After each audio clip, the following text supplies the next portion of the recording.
ഞായറാഴ്ച രാവിലെ തന്നെ ബ്രേക്ക്ഫാസ്റ്റൊക്കെ എല്ലാം ഉണ്ടാക്കി വെക്കാമെന്ന് കരുതി. ബ്രേക്ക്ഫാസ്റ്റ് മാത്രമല്ല, ലഞ്ചിനുള്ള കാര്യങ്ങളും കൂടി വേവിച്ച് വെച്ചിട്ടുണ്ടെങ്കിൽ പിന്നെ അതങ്ങ് സെറ്റാക്കാമല്ലോ. അപ്പോൾ അതുകൊണ്ട് ഞാൻ ചിക്കനും ബീഫും എല്ലാം എടുത്ത് ഐസ് വിടാൻ പുറത്ത് വെച്ചിട്ടുണ്ട്. കാരണം മഴ കാരണം പിള്ളേർ 3 പേരും കെട്ടിപ്പിടിച്ചിരുന്ന് നല്ല ഉറക്കത്തിലാണ്. അപ്പോൾ ആ നേരം കൊണ്ട് പണി നിർത്തിയിട്ടുണ്ടെങ്കിൽ അവർ എണീക്കുമ്പോൾ എനിക്ക് ഫുഡെല്ലാം കൊടുത്ത് കുറേ നേരം അവരുടെ കൂടി ഇരിക്കാമെന്ന് കരുതിയിട്ടാണ് കേട്ടോ. അപ്പോൾ അങ്ങനെ കൈയോടെ തന്നെ ഞാൻ ചിക്കൻ വെക്കുകയാണ്.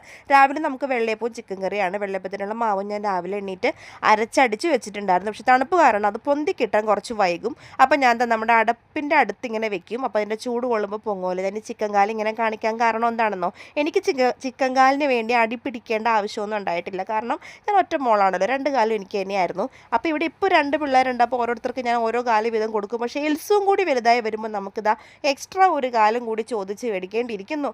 അങ്ങനെ ഞാൻ ചുമ്മാ പറഞ്ഞാണ് കേട്ടോ.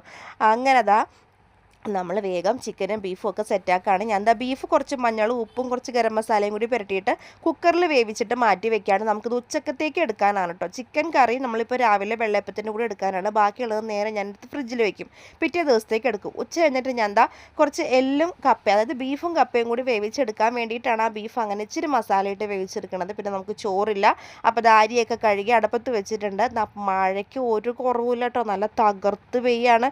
തുണി അലക്കണം എനിക്ക് കുഞ്ഞിൻ്റെ. അതുകൊണ്ടാണ് ഞാൻ ഇങ്ങനെ അപ്പം പുറത്തേക്ക് ഇങ്ങനെ നോക്കണത്. അപ്പോഴേക്കും എൽസു അന്നക്കുട്ടിയെ എഴുന്നേറ്റു, ജോക്കൂട്ടനും എഴുന്നേറ്റിട്ടുണ്ട്. 2 പേരും 3 പേരും അങ്ങനെ മഴയൊക്കെ കണ്ട് നിൽക്കുന്ന നേരം കൊണ്ട് ഞാൻ വേഗം പോയി വെള്ളയപ്പം അങ്ങോട്ട് ഉണ്ടാക്കി കേട്ടോ. പിന്നെ പിള്ളേർ പല്ലൊക്കെ തേച്ച് വന്നപ്പോൾ ഒരു ബ്രേക്ക്ഫാസ്റ്റൊക്കെ കൊടുത്ത് കുറേ നേരം ഇന്ന് അവരുടെ കൂടെ ഇരുന്നു. അപ്പോൾ ഇന്നത്തെ വിശേഷങ്ങൾ ഇതൊക്കെയാണ് കേട്ടോ.